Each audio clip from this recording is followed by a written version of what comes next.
As Bill said, thank you for joining us for this first Paydirt Unlocked for 2022.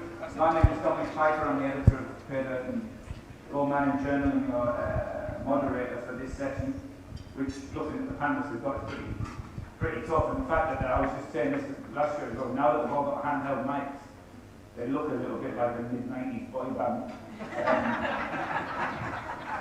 So you know when we're coming up to the emotional bit when one of them stands up and then all of the others stand up and sing together. So I should introduce our boy band, in fact. I'll start from my immediate left and work our way down. We've got Alistair Cowden, chairman of Firefinch, Malian gold producer and not the lithium developer. Paul Roberts, technical director of Predictive Discovery, who made that fantastic gold discovery in Guinea. Next to Paul is executive chairman of West African Resources, Richard Hyde, who are operating a gold mine in Burkina Faso and developing the second one. Next to him is the man who built most of the gold mines in West Africa for a lot of these companies. He's Paydirt Unlocked, managing director of Lycopodium and also chair of AMA and Roger Foster, I suppose that makes it good. And finally, Simon Nader, a new chief executive managing director of Lithium, which is the spin-out company of Firefinch's Lithium project in Mali. I think I got everyone right. Before we go into the panel discussion, and there's a few topics we want to get to, there's been a little bit of uncertainty and instability in West Africa in recent times. Some project specific, some more general. So I just wanted to ask some more panelists, and Richard, I might start with you. When we were putting this panel together, we had people who said they'd be able to come, and then they weren't able to because they were locked out of the country. You, in fact, said you won't be able to come because you were travelling to Burkina Faso at the time, but you've since obviously had to change your travel plans because of the coup in the country. Can you give us a brief update of what's happening there and how operations in San Brado are going?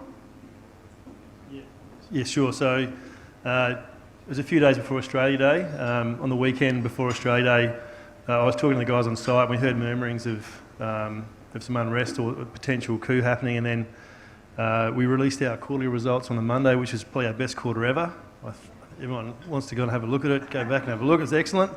And we were $1.32. The next day, I woke up and the coup was official, and we put out an announcement saying there's a coup has gone ahead in Burkina, and we're everyone's safe, and operations are kind of progressing as normal, and our share price into the day at $1.05. So we've kind of climbed our way halfway back to sort of $1.30 again. I think we're $1.20-ish at the moment. The reality has been that we haven't had any interruptions at all. So on the, I think it was about Monday the 23rd, the military closed the international borders, air and land, but they were open again the following day. The problem is that, I kind of had to cancel flights, and it was very hard to rebook after that. And also, we had McGowan here backflipping on the border as well, which kind of adds another kind of layer of complexity to it. So, but without being flippant, I think it was a pretty well orchestrated event, political event in country. Lieutenant Colonel Demimba has appointed himself as interim president, and we're yet to see the makeup of an interim cabinet. But in my experience, that'll happen in the next few weeks, and then we may have a civilian, or it may be someone military in charge of Ministry of Mines. But there may be some advantages with that as well. So I think we're already seeing that from a security sense. We've got information that it indicates that Burkina was actually a safer place in 2021 than it was in 2020. And if that trend continues, then hopefully 2022 will be safer again. And we actually start to see some improvement in the north, which has been an ongoing issue since probably 2015. So we've seen deterioration up until about 2 years ago. And so all the rhetoric out of the military at this point from the interim president has been that the focus is on restoring security and law and order in the north of the country. You're also seeing that happening in Mali as well. So you've had the UN and ECOWAS put sanctions on Mali, which causes issues for anyone operating there, but they're actually making progress, and that's the information we're getting on a security front. And then also in Burkina, currently the interim president's making the right statements to the international community, and ECOWAS have met recently and said there are going to be no sanctions on Burkina, so long as there's a timely return to democratic elections.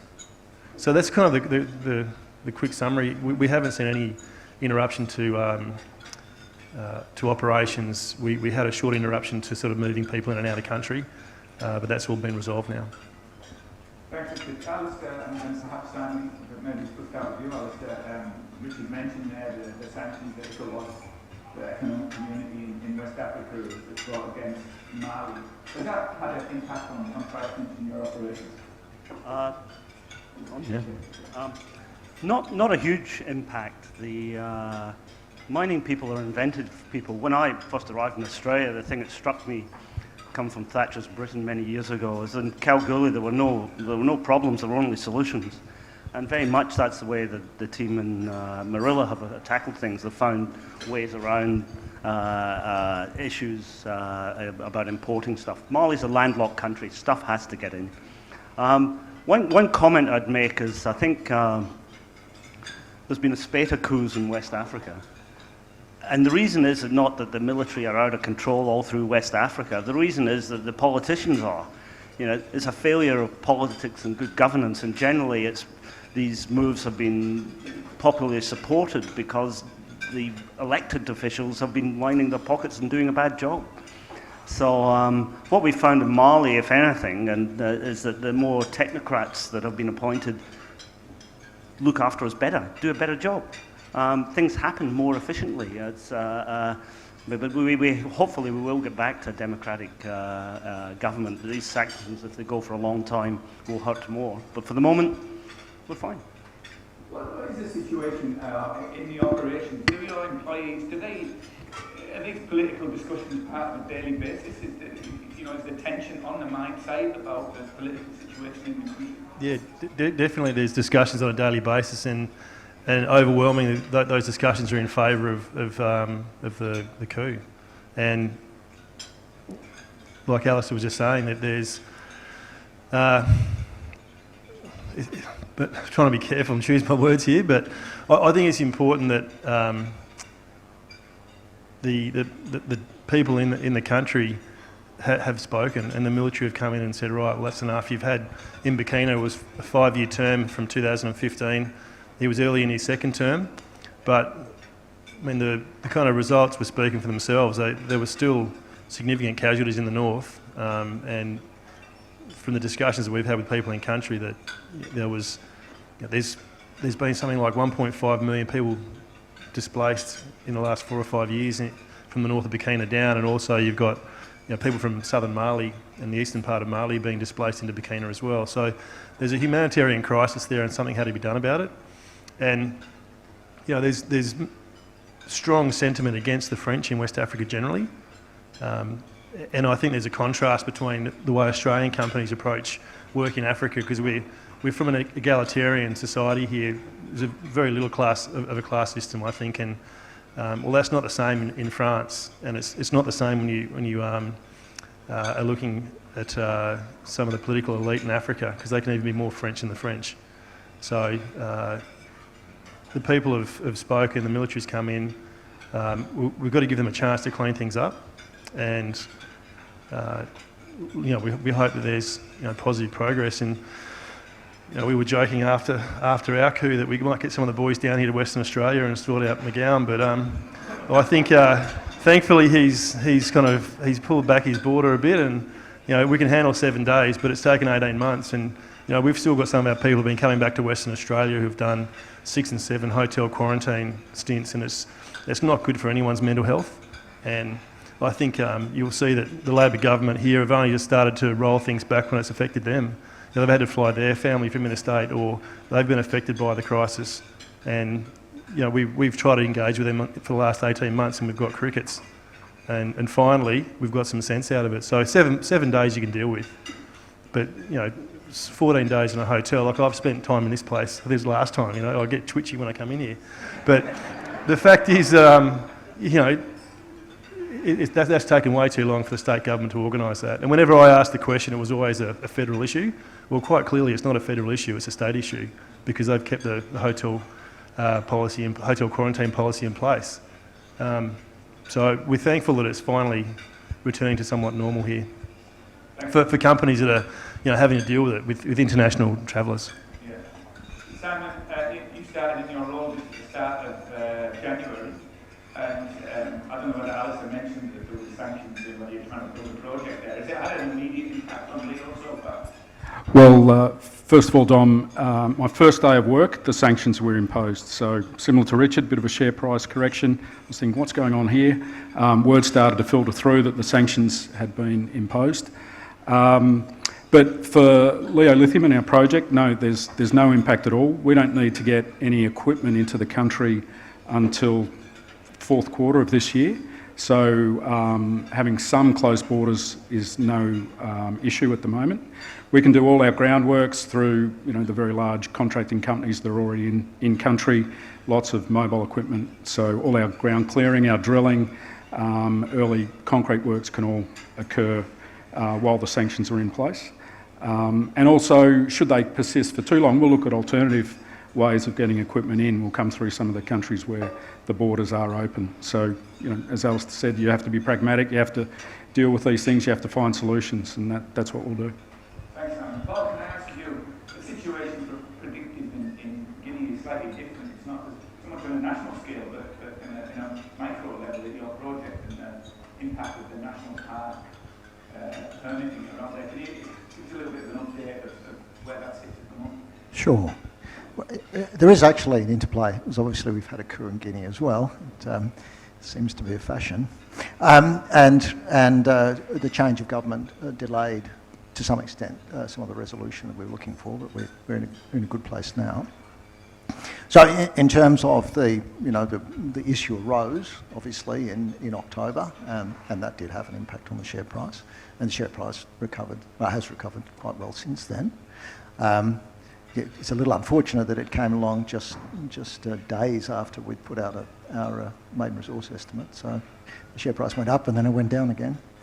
But in fact, what had happened there is that the government of Guinea had granted us tenure there, and all the way through, even when there was quite a lot of uncertainty in the market about the project, all the messages we were getting from government departments were positive, and then subsequently, of course, we were over there. I spent a couple of months over there. We met with the ministers. We got some documented support. We got clear documented support specifically for all of our operations, and a clear understanding that obviously subject to operating in an environmentally responsible way, we'd go through the process and resolve the conflict of law situation that exists on the buffer zone on or before we apply for a mining permit, and that's not too far in the future. So everyone's really geared and understands that situation, and so it's been positive. And I think that there's a couple of reasons for that. I mean, obviously, for those who've been reading about us, you'd know that we've been proactive in terms of assisting with the national park. The Minister of Environment and Sustainable Development's been especially happy about the proposals that we put to them.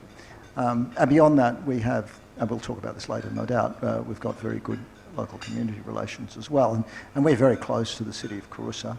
And indeed, part of the city of Kouroussa is in the buffer zone as well, which kind of reveals the pointlessness of the buffer zone in reality, and the local community there is tremendously supportive of what we're doing.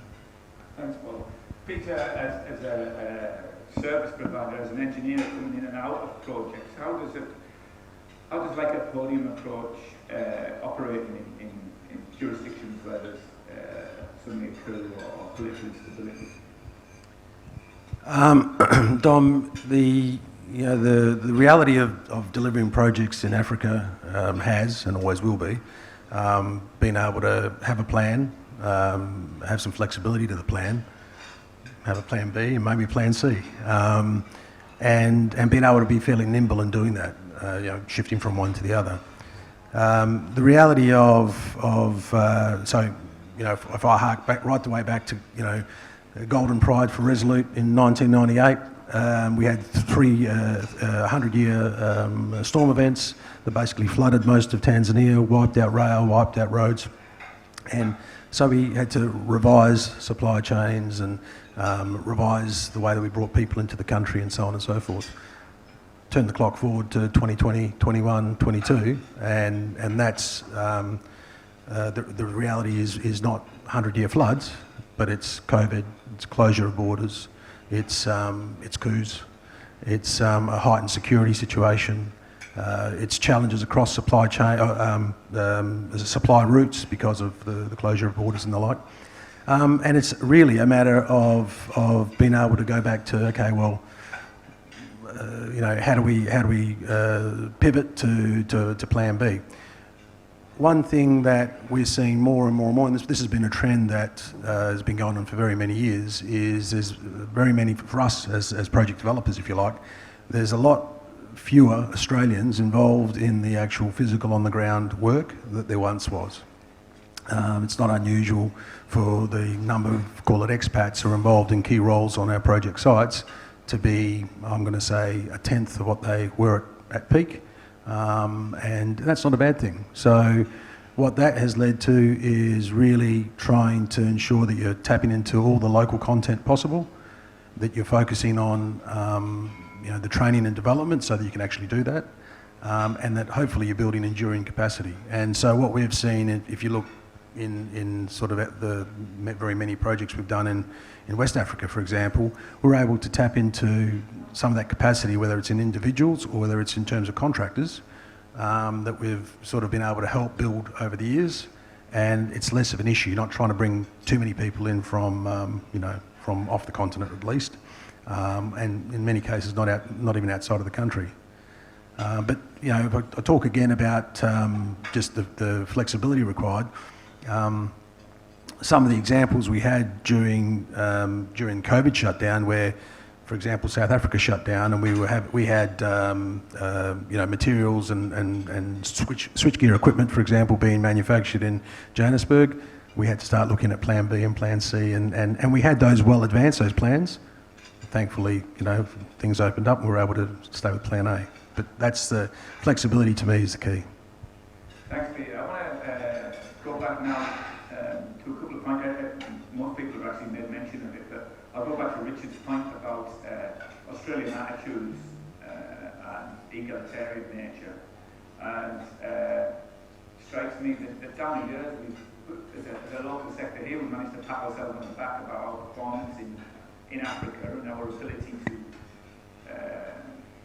win hearts and minds, as it were, and leave a positive legacy from the projects that the Australian companies have explored and developed and mined. I want to find out how that is, why that is, and how does it look in practical terms. Richard, you've taken the project from grassroots and discovery right through to operating now. Were you conscious of needing to leave a legacy early in the piece, and how did you establish that in the beginning? I think in the early days, all you're thinking about is survival for yourself and your company. So, to be honest, I wasn't thinking much about legacy, but you are doing things, while you're doing exploration, you're training, either geologists or technicians, drivers, cooks, the people look after camps. There's sort of things you're always doing. It's not really until you're in production that you can really see the legacy that you've created. So, and I always find it's very touching. And I've got a 15-year-old daughter, and when I go back to Burkina, it always takes me a long time to readjust when I come back to Australia, because the entitlement that our kids have got here in Australia now, compared to what the kids in Africa don't have. And so Libby Mounsey, who's one of our non-exec directors, is at home. She's in an apartment in West Perth, quarantining at the moment, and it was her first trip to Africa. So I was really interested to see what her experience was going to be like, and she said that she didn't realise that kids and girls are still carrying gallons of water from a pump in the field to the village. I mean, it happens, and there's seeing babies and young kids running around without underpants on, and they're not crying. They're not unhappy. But why are our kids here so unhappy?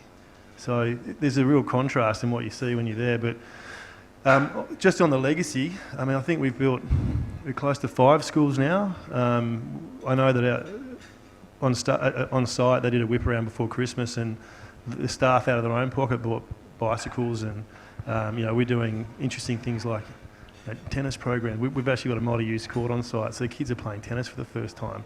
So there's all these sort of things that these kids are going to have an experience that wouldn't have had if mining hadn't have come there. And too often I think mining gets the rough end of the stick, because what is the gold going to be doing in the ground anyway, unless we go and find it and mine it?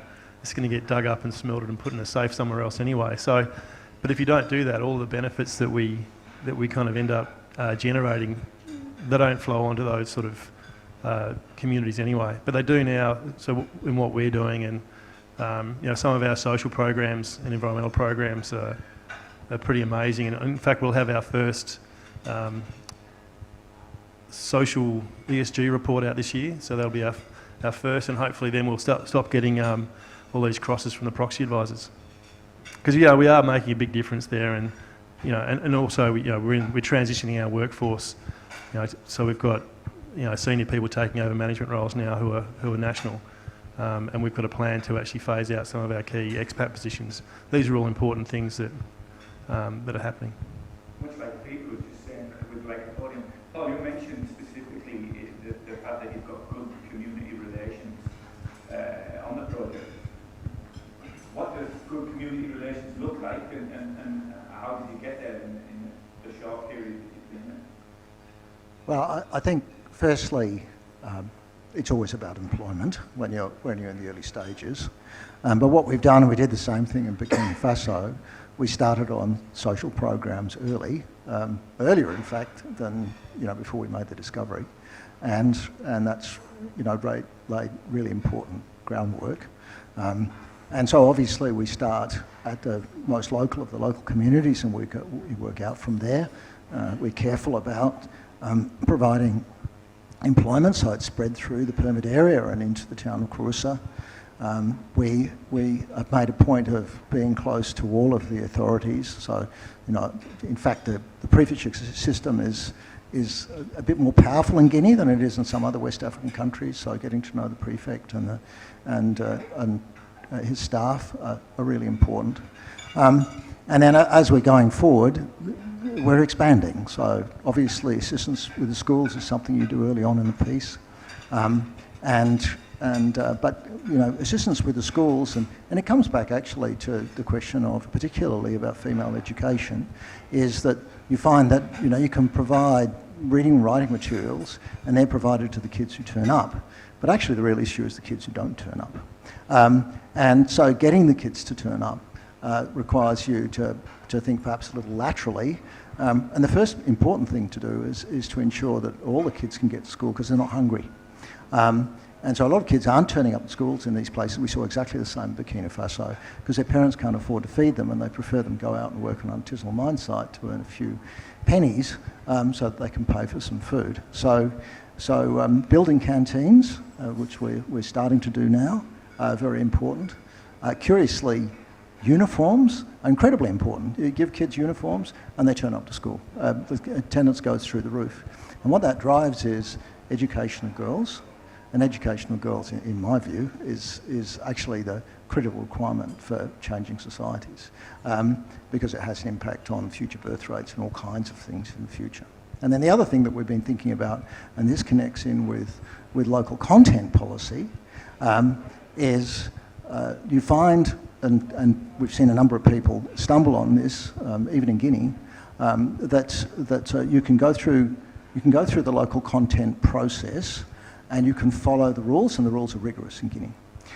However, really what you've got to do is it's like the onion. So the core of the onion is where you have to concentrate the most local content as you can, and less in the region, less in the whole of Upper Guinea, and less for the whole of Guinea. And the problem you've got is that you don't have trained people. And the reason you don't have that is most of the locals are illiterate. So if you want to be proactive about this, and you actually want to have your truck drivers and your security officers and so on working for you on the mine site, you've got to start thinking about agile adult education early on in the piece. So we're just working on a pilot program there and looking to expand that. So adult education, give opportunities for people to have work. You know, these are very visible things that we're doing. We're helping with, obviously, you know, local commerce, a market garden, those kinds of things are very popular too. But the package of activities is something that's really appreciated by the community. Thanks, Paul. Alistair, Richard and Paul might have it easy because they can set up their social programs and their legacy for themselves. They can establish it themselves. But Firefinch, in acquiring a mature asset in Marilla, has already got a legacy around it. What was, did that play a role in your decision to acquire the mine, and what did you find when you got it? Firstly, the decision to acquire the mine was very simple. We are West Perth, next to nothing company, and we're desperate. Many, many brilliant decisions are made because you get no choice and you're accepting of risk that no one else will take. And then in hindsight, you tell everyone you were a genius and you saw what was going to happen. Buying Marilla had a 20-year history when we bought it. It was winding down, it had been treating tailings. It was one of the best open-pit gold mines in the world, did over 1 million ounces in its first year from a pit. Super high grade. But it was run by, you know, one of the things we've got to be aware of is Australian exceptionalism. It was run by the most South African guys you can think of, Randgold, Willem Jacobs and Mark Bristol. We're not unique in understanding ESG. These guys got this 20 years ago when they set up Randgold. They knew that you can't work in Africa if you don't have the community with you. And so they did all this. We're not special or different. You know, they got it. And of course, there was lots of programs there, and every aspect of Marilla was like jumping into a runaway freight train. I think we've just managed to climb into the cab now and put our hands in the controls. But it's, you know, this was a serious operation. There are lots of programs in place, everything you've talked about, but they're mature. And one of the things that I think you're going to find happens, and those have been in more mature operations in Africa, you can't keep people happy all the time. It's like being a politician in Australia. People always want more. You always find that there's someone with an issue or whatever. So our challenge is probably reshaping the social programs and reinvigorating them. You know, some things might be a bit tired, and just giving a new face to it. But it's always going to be a challenge. Yeah, you run hard to stand still. Thanks, Alistair. Simon, your last role was with Galaxy and had a development project in a rather remote part of Argentina. You know, there's still legacy challenges and ESG challenges there, but how have you found them different since joining Lithium? Is there a comparison that you've drawn? Oh, look, I'd say lithium's probably very different to the gold side of things. You know, we're part of the solution to climate change, delivering lithium into the EV value chain. So our customers are really focused on ESG, and often it's the initial screening process that you go through. You've got to have the really good ESG credentials to be able to supply some of these really top-tier car makers. But it's also changed, certainly over my time, the last 5 years, from an Australian listed company perspective. And some of our international shareholders have done a lot of communication in the last week or so, reaching out to our shareholders, and they're very interested in our ESG, how we're going to tackle it. You know, West Africa, obviously a heavy diesel load to start with, but what are our longer term plans? So really, compared to Argentina, there's very similar themes at play. More the global themes, I think, are paramount. Where we were in Argentina, that province, there'd been a long mining history with Glencore. Mount Isa Mines had been in Alumbrera, the big copper mine, and I think by all accounts left a very poor legacy. So the new lithium players moving into that area, that province, had, you know, some heavy lifting to do and to change some perceptions around mining in those local communities. But for Leo, we've got a clean sheet of paper. We need to develop our own ESG policies. We'll come out with our own programs, our community support programs, our own sustainability report, year 1 or year 2 of the company. But yeah, it's all in front of us. We've got a great colleague in Firefinch just across the road that will be able to help us with a lot of the learnings that will certainly apply bring those to bear in Leo Lithium. Thanks, Simon. Simon says colleague between Leo Lithium and Firefinch, obviously the Lycopodium, operating as a partner, I assume, in the projects that you're helping develop. How do you go into a project and fit in with the client's legacy approach? As the engineer and project delivery group, we have a unique opportunity to make a very, very poor first impression. We can stuff things up spectacularly, and so we're very aware of that, and we're very aware that our clients, the owners of the projects, the operators, future operators, they will set whatever they set. They'll have their own frameworks and own, call it, philosophies, and we need to play a part of that and really fit seamlessly into that. So we I think work pretty hard to try and understand what our clients are trying to do and how they're trying to do it. Typically we're very aligned, and ultimately where we can, it's a little bit as Paul spoke about, ultimately what we can do, I think, quite effectively, because we're there for, in the scheme of things, a very short period of time. But what we can do quite effectively is to build local content, and I touched on that earlier. And that's where we really devote almost 100% of our horsepower, whether it be what we do on the projects in terms of bringing in or helping to upskill people and to give them, even in the very basic sense, some rudimentary industrial safety awareness, and then upskilling them further as is possible. And setting targets on local content for our contractors, for the project contractors to achieve.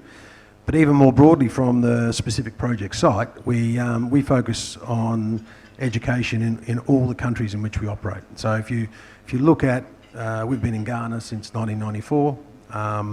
We've been involved in the development of we've supported a lot of educational facilities, but we've also been involved in the development of Basics International and a facility there, which talks to basically getting kids in a very, very, very poor part of Accra in this particular instance, into school, keeping them in school and getting them through the education system.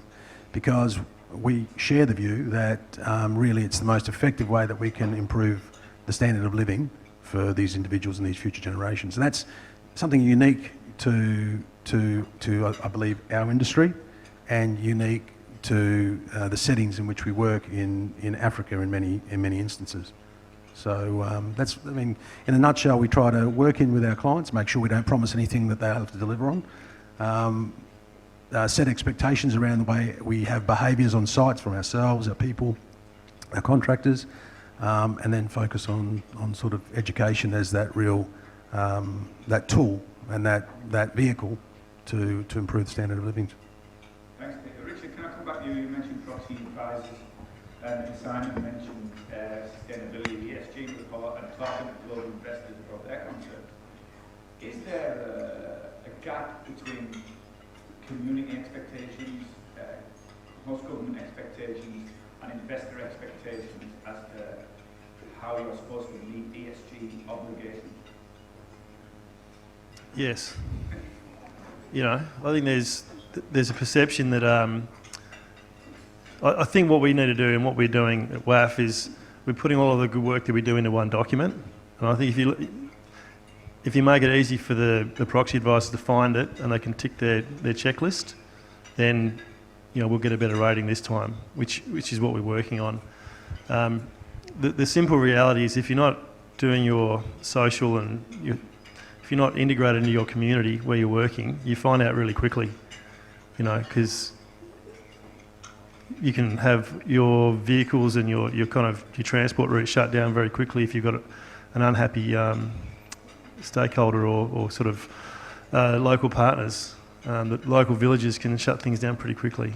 So, I think for a company at our size, like we've done the journey that Paul's about to embark on. So we've gone from discovery, which is exciting, and then we've drilled it, studied it, funded it, built it, and all the way through. Like, we've done it with a very small team, and we're still catching up on a lot of things, a lot of procedure and protocol, and providing documentation to investors and to proxy advisors. So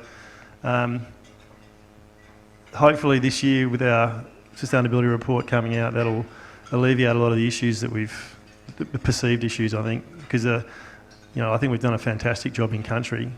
We've got very, very high local employment, so over 90% of our workforce is from Burkina Faso. More than 50% of our workforce is local. So, we've got nearly 1,300 or 1,400 people on site.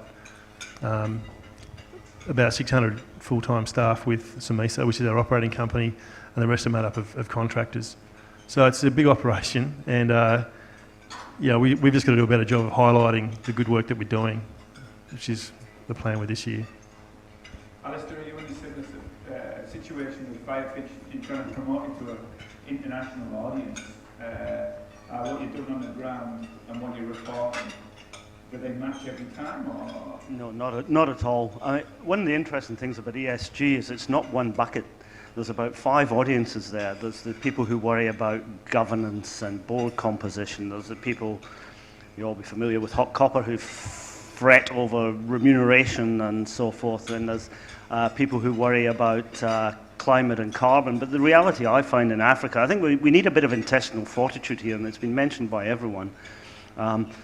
No one's sitting in a mud hut in Africa worrying about their carbon footprint. They're worried about the basic things, which is health, jobs, and education. You want a legacy, you want to make a difference, focus on those 3 things, and do that, and your business will thrive there. Many of the other things, sure, you do them, but if you want to talk to government, community at all different levels, health, education, jobs, every time. And and we also have a job to educate some of these proxy advisors. Many of them have no idea of the reality of a mine in Africa or in any developing country. So I get it. They are pretty much like shareholders and never happy all the time. But we have to. I think the companies need to articulate a clear vision and defend where the priorities are. And in Africa, it's always those 3 things. Well, in this early stage of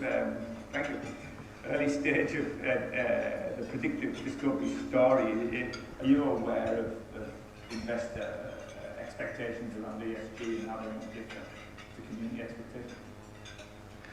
Oh, we're certainly aware of investor interest in ESG and in reality, because obviously the environment's changing. You've got to pay closer attention in terms of your reporting to particularly institutional investors earlier on in the piece than perhaps you had to before. And we're in the early stages of developing a holistic, if you like, ESG strategy. So we're really conscious of it. I'm not in a position really to add to anything that Alistair said about the complexities of it. But plainly, we're focused most closely on environmental and social, and governance is clearly very, very important. We appreciate that. But environmental, we're on the edge of a national park. Plainly, that's going to be important, irrespective. It's important anyway, and social's all important. And in fact, I'd say community relations in Guinea are about as interesting, shall we say, as community relations anywhere in Africa, certainly anywhere in West Africa. And so you just have to pay a lot of attention to that. And I think, as Richard was saying, the investors, it's that appreciating just where the priorities lie and what you've got to do to improve the country and improve the local, community and social situation is really number one, I think. Simon, you mentioned before that in lithium there's an added focus because of its low carbon footprint, the idea of decarbonisation and the role lithium plays in that future. Does that then, and you also mentioned the heavy reliance on diesel in places like West Africa, does that make your job of expressing ESG credentials of Leo more difficult? Yeah, it certainly does from a carbon footprint point of view. I think the social side, the governance side, we're no different to any other miner in Africa. So yeah, what we have to do is we have to show a plan over time to decarbonise our entire value chain. So we'll start first of all what we can do at the mine. and the fleet. There's a solar farm and a battery, at least to get some of the diesel gensets off hire and lower our footprint. Over time, we would think that the shipping industry is certainly moving to, we're starting to hear of hydrogen shipping and LNG to lower the carbon footprint there. Where our product will initially go to China, but if we're very close to Western Europe, if we do have aspirations to sell into Europe, we will definitely have to improve our footprint, our carbon footprint over time. Peter, we're in your AMEC part for a moment. The major companies have armies of ESG reporting people to lay out in volumes their sustainability practices and ESG credentials. Well, your members are largely junior or mid-tier companies. Is there a toolkit that they can use, or should we be designing a toolkit that can help ESG reporting standards for companies like that? I'm glad you asked. That's, AMEG is very much a central part of what it seeks to deliver to its members, is these tools, or is access to information, access to knowledge, basically. And across the past 2 years, there was a significant effort made to build up the database and the information that's available for AMEG members around the topic of ESG. So it covers off on myriad topics, and what it does is it basically borrows from some of the best practices from contributors, most of them are members, and seeks to put it in a place where it can be used by all AMEG members. So, as you said, for some of the junior explorers, those just looking at a new opportunity or trying to navigate their way through, some of the requirements, there's a toolkit, but there's also I'd describe it as a deep body of knowledge that's contained on inside the paywall side, I think, of the AMEG website. So certainly very worthwhile. And as I said, that's one of the key, fundamental tenets of AMEG, as well as the networking and advocacy. Yeah, one of the interesting things, I was on a Canadian board for the last 3 years. Canada solved this problem. What they've done is effectively like a JORC code for ESG. It's called Towards Sustainable Mining. And companies self-certify in a whole bunch of areas. And obviously it's got Canadian bent with the tailings event that was there in British Columbia and Native peoples. A lot wouldn't be necessarily the same bent we would have. But for each area, a company will set itself a goal, and it can self-certify to a certain level, then gets independents in to certify when they want to reach AA+. And I think something we could do as an industry is to try and do the same here, because what it means is we take control of the agenda rather than have it imposed on us from all these. You're going to type in ESG in a website and say, what should I do? And you'll get 50 different standards. So I reckon it's the right time for the industry to take control of an issue like this. And there's a ready-made blueprint there. We did the JORC code first, and Canadians sort of followed a bit. Maybe the other way around for this. Thanks, Alistair. We've still got a few moments in the clattering of knives and forks on plates. It's sort of the wave has come to the back of the room, so people at the front of the room will still digesting their food, please. Have we got any, my colleagues, Mel and Vinny will be roaming around with microphones. Did we have any questions or comments about that from the front?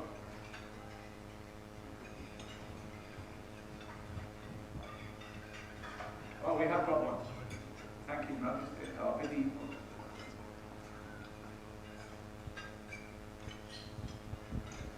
Hi, it's Victoria Jackson here from the Minerals Council of Australia. I'd just like to make a comment on the last speaker's discussion around the TSM. That program has been running in Canada for several years, and we are now rolling that out for our members across Australia. So, excuse my croaky voice. The TSM is a model that does compare apples to apples with companies. You have the ability to rate rather than saying a direct score. No one fails, but everybody aspires towards a AAA. It's on ground, sort of, it's for your leases, it's for what's happening on ground, so it's about your carbon footprint, how you're dealing with your local community, and all those sorts of things.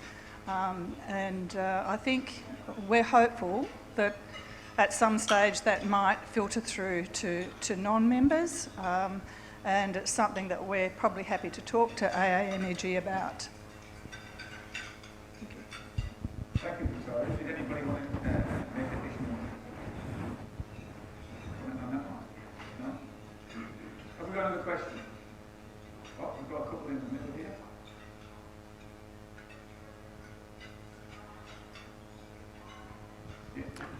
G'day guys, Paul Howard from Canaccord. Just on balancing that local employment versus ESG credentials, where do you think the balance lies with automation of mines in Africa specifically? It's ticking the ESG box perhaps, but not actually doing the employment side of things. John Wellborn's over here.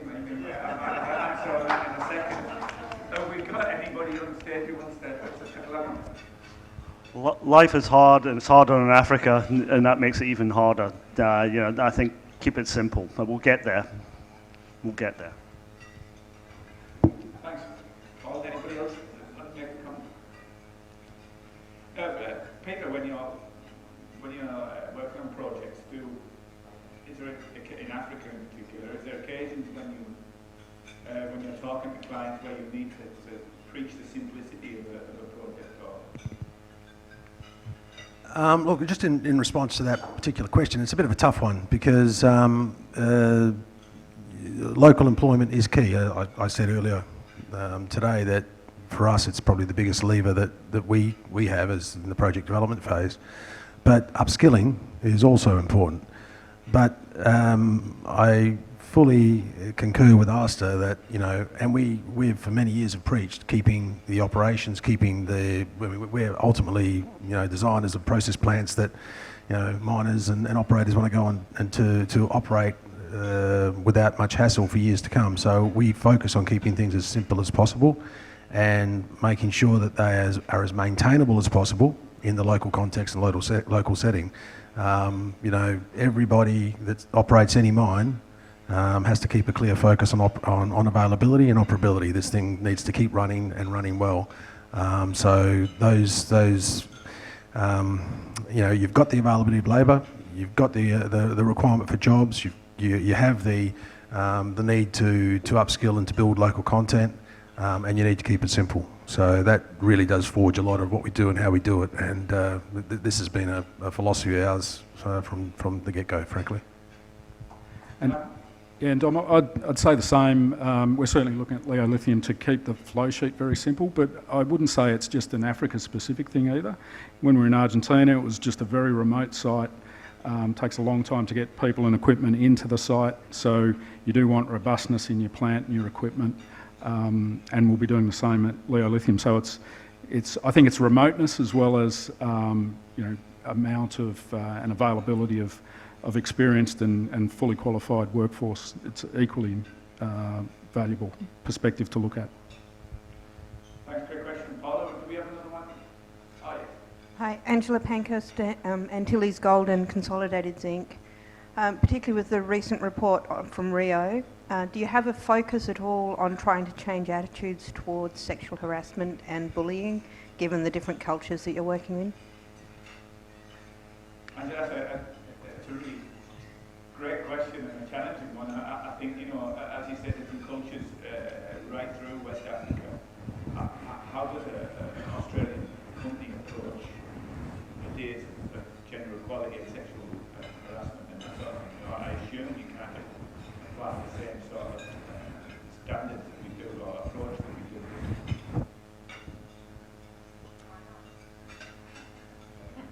do. Can I'm going to talk to it from the project development phase perspective, and I'm sure it applies pre and beyond that. But in fact, we do set the same standard. So we set the same standard from very fundamentally and simply a HSE perspective, but also the way that people interrelate with the local communities, local employees, and all those sorts of things that we would expect of a workplace here in East Perth. We have that same expectation in our projects when we're delivering them. And we really have a zero tolerance approach, to be frank, because it has to be like that. And it has to be, unfortunately, it is a problem in construction sector, in mining, it's clearly. I actually have a daughter who is working or in the last year of construction management, and I have encouraged her to do construction more locally than go to the mines, because clearly there's a problem. And I'm involved in the mining industry, we need to fix it.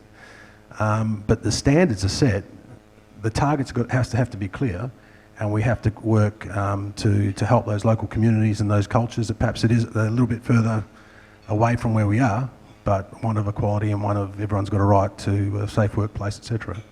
So, I'll just follow on from Peter, but certainly in our company, in building your own company, it's much easier to set a standard because you can set it early and everyone's got to follow it. So certainly at West African Resources in the head office, I mean, more than half of our staff in there are female, and there is no place at all for any bullying or harassment or sexual or otherwise. Africa is a very complicated place. Burkina Faso itself is a developing country. You know, until recently it was still legal to circumcise young girls there. It's illegal now, but it still happens. And again, I've got a daughter, and those sort of things affect me when I go there.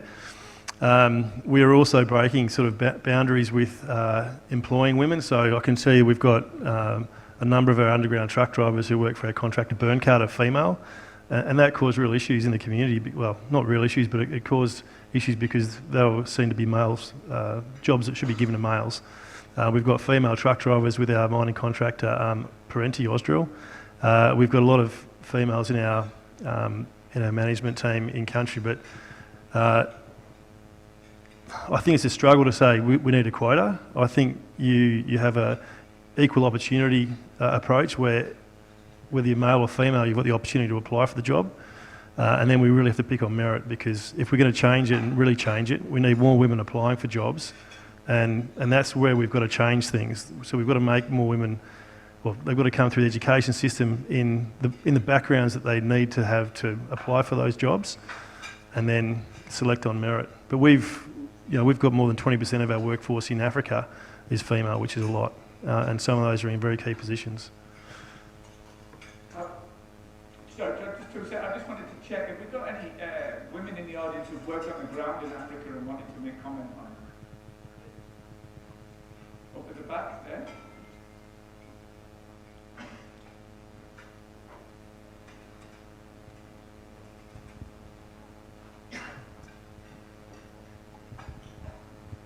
Thank you very much. I still have some food in my mouth. But what a great, event, and Bill and the whole, team. Thank you very much for that. I'll start with a statement in terms of that we have a lot of, skilled people from Africa who are working as engineers in mining companies here, and some of the times, they could be of help in terms of, cross-culture. So that comes the first question. What are the mechanisms in place of saying that, they can help in terms of language, in terms of culture, in terms of, understanding the laws in Africa? Because we have many of them here who sometimes, they're not really, working as they're supposed to be, and they all graduate here and they're working here. The second question would be more on empowering. One of the presenters mentioned employment, health, and I'll remember the other one. Sorry, what was that? Yeah, community development. I know like Western Australia, they spoke about, companies in Australia doing exactly what is supposed to be done overseas in terms of, protecting the environment, education, empowering the locals, but also making sure that, there is really development. What is being done in terms of Africa to make sure that those things which applies in rural Australia, remote. Can you are just being summarise the applied. question, please? Because I'm confused. Rosa, Can you just summarise your question? what is being done in Africa in terms of making sure that the local communities are being empowered so that there is sustainable development because of the mining which is being exploited, and what is being there to make sure that the local are being empowered to look after, the minings, but also the expertise which is needed to make sure that, the country is developed in terms of governance, and, making sure that, expertise is there. Thanks, Crosby. I'll have a go. Yeah. Right, so for us to operate in a foreign jurisdiction as an Australian company, we have to work in with our community. I've already mentioned that in our situation at West African, more than 90% of our workforce comes from the country, and about 50% of the workforce comes from the local area. So we're hiring already from the local area. Many of our key positions are headed by nationals, and we've got a transition program in place. So our expatriates who are not just Australian there, we've got people from the US, from Canada, from Europe, UK, from Australia, from New Zealand. And so our job as expats is to pass on the information and the knowledge that we've learned working in places like Australia to the national workforce, so we can improve the standards in those countries that we're operating in. And quite frankly, if we can't do that, then we're doing the wrong thing anyway, because it's much more expensive for me to hire an Australian or an expat from Canada or the US than have a strongly skilled national person doing the job, because that person goes back to their house or their home in Ouagadougou, hopefully, and I'm not having to fly them back on a 45-hour trip back to Australia, which is that's what it is at the moment. Right now, to fly back from Burkina, you've got to go from Burkina to Sierra Leone because you can't fly directly out. You've got to go from Sierra Leone probably to Turkey to Doha to Australia. So, and that's expensive. So it makes economic sense, but it's the right thing to do as well. What was the other part of your question? Sorry. Is that enough? Is that satisfactory? Yeah, I think we might move on because we're just running out of time. But maybe we can take it up after the panel finish, because we've only got a couple of moments to go. Thank you, Dominic. Brendan Augustine, been a group, small consultancy, but worked a lot with big companies and small companies in Africa. I guess I'm a little bit perplexed. It's a similar question to my friend Prosper over there. We've heard a lot about how Australian companies are different. We look after the community. I'm reading into it. We value diversity. We are very inclusive. But unfortunately, in mining communities in Australia, whether it's raising capital, it's running companies, it's still pretty monocultural. And if we're going to Africa and we're working in Africa and we're saying we're damn good in Africa, where are the Africans from Australia helping or being part of that story? And unfortunately, we don't see a lot of development in that space. It's similar to Australian companies getting up and saying, our future is in Asia, but we don't see a lot of Asians in Australian companies developing that business. And so how is that being addressed, and whether there is any need or a conscience that that's part of the story? There's been a bit of criticism of European companies. Yeah, I know European social cohesion is a problem, but I remember working for an oil and gas company and saying, oh, the French do this, French do that, French do this. So the deputy CEO of Total was an African. So just something to keep in mind. When we say we are very good at these things, think about other aspects of that. Thank you. Yep, I get your point, but I think one of the things that you have to look at, you cannot, Total is a completely different company from these little companies here, and I would respectfully suggest that given the size of our companies, we do much more effort and senior managers much more personally involved in these things than there would be in a global oil major. There's also, you don't have to brand legacy as a legacy item.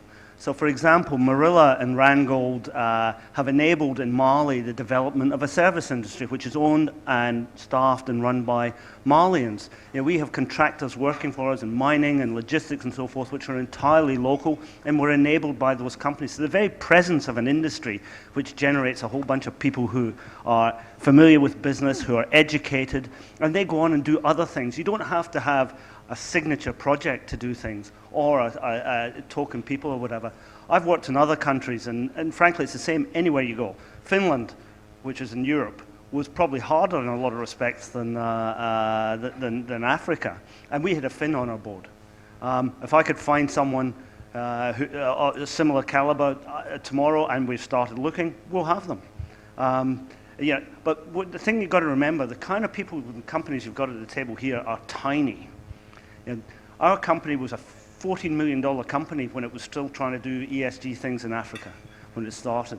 It's hard, but I think we do a damn fine job for the size we are, and it's because people like Richard have been involved in this thing since it was that size and live, eat, sleep, bloody breathe the thing. And so I think we do a really good job. Of course we can do better. But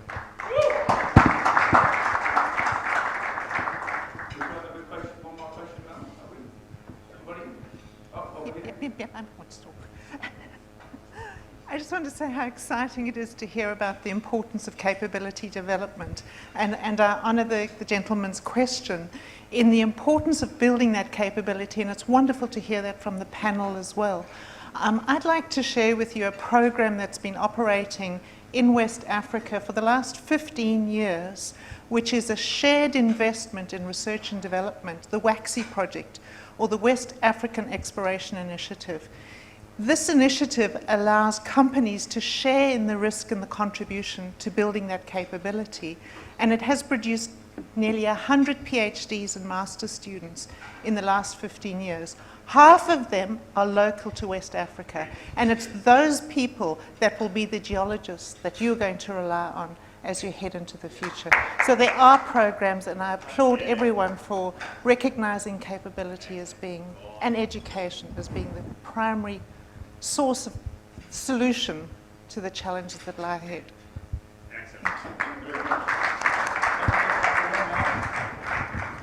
John Greenaway from Control Risk. I'd just like to ask a question of the panel, referring to the earlier question around the Rio report and harassment and issues of that nature. And so, given the current environment with COVID, it's difficult for management to travel from Perth and other locations to site. How do you mitigate that in terms of understanding the culture and, I guess, keeping the radar attuned to any behavioural issues and culture issues to manage, on location in Africa? You have to do 2 weeks in hotel quarantine. That's how you do it. Like, we've had people travelling every quarter. I've travelled. We've had to put up with it. Thankfully, in the last week, it's eased to 7 days home quarantine, and I'll be travelling again in the next sort of 4 weeks. And same with our team. So our management team rotate through site, whether it's hotel quarantine or not. And right now we've got 3 people, one guy in here doing hotel quarantine. So you suck it up and get on with it.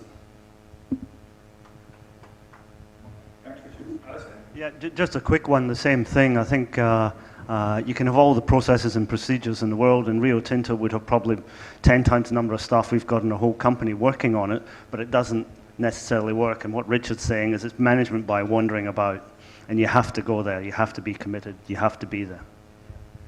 You have to do it. And look, I'm a bit guilty of it. I haven't been on site for about 10 months, but I still speak to our guys regularly. But I can't wait to get back, in a month's time, so I can actually have those conversations and stay up late drinking beer and probably smoking a cigarette after 8 beers, which is my standard, which you can still do on site in Africa, which probably breaks all the laws in Australia. But to be honest, I haven't worked in Australia for over 20 years, thank goodness.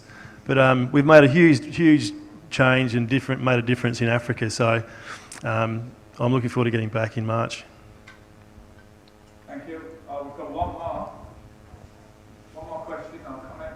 Hey there. Yeah, hi, Bronwyn Barnes.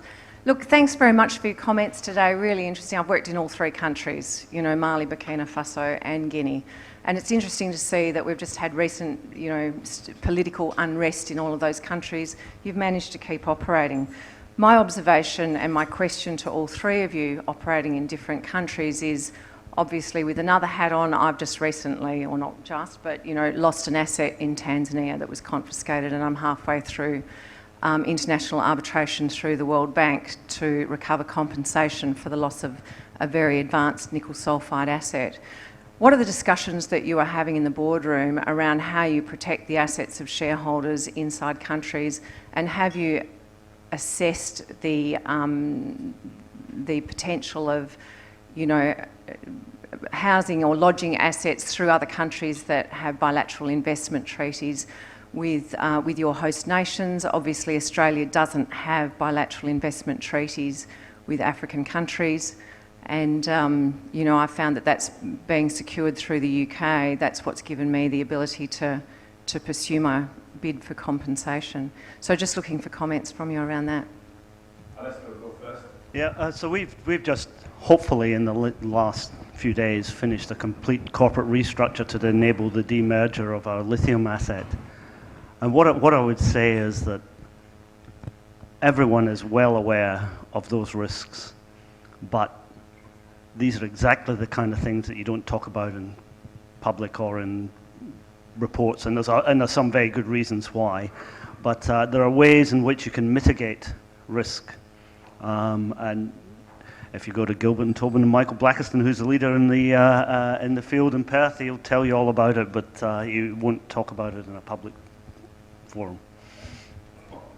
Paul, did you? Well, it's hard to follow that, really, isn't it? I mean, the one thing I would say is that in the end, legal solutions are the last solutions.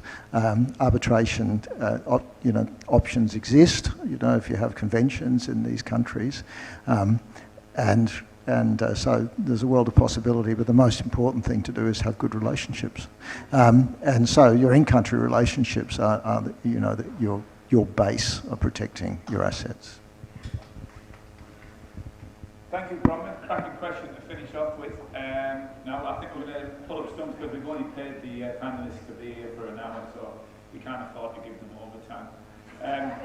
I'd just like to mention first, I'm just going to do a little stage right exit and come back to you in a second, because as you'll see from the magazines on your tables, each year in Gold Mining Journal, we ask a panel of experts, and I can say experts because I don't think anyone's here today, so we ask a panel of experts to decide on who is the best Australian gold explorer and the best Australian gold miner, whether operating domestically or internationally.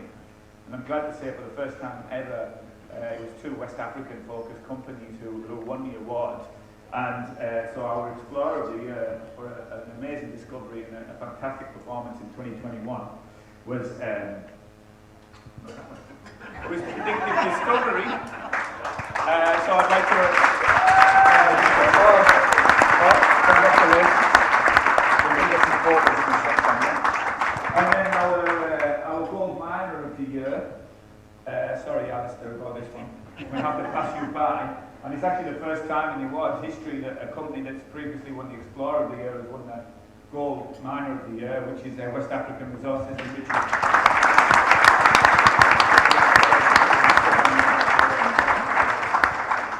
But other than that, it's beholden upon me to say thank you very much to all of our panelists. Could you please join me in thanking them?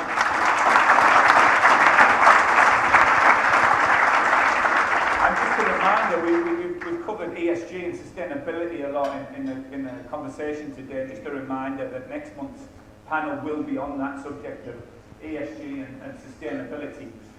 You'll also see from the flyer on your table that there's plenty of other exciting topics we're going to be covering during the year. And there's copious amounts of sponsorship opportunities as well. If Covers doesn't take them all, of course, he may want to write a cheque for every single lunch after today. But please, if you do want any more information about sponsoring the events, please come and see Mel and have a chat about it. Other than that, thank you very much. As Bill said, it will be up on YouTube early next week, full replay of the event. So Paul, you were very circumspect there, and well done for not mentioning Alistair in the public forum. Well done. And other than that, thank you. Please stay for drinks and carry on the discussion. And I'm sure there'll be a few people who've got ideas in their head that they want to bring forth. So please enjoy yourselves, and we'll see you again next month. Thank you.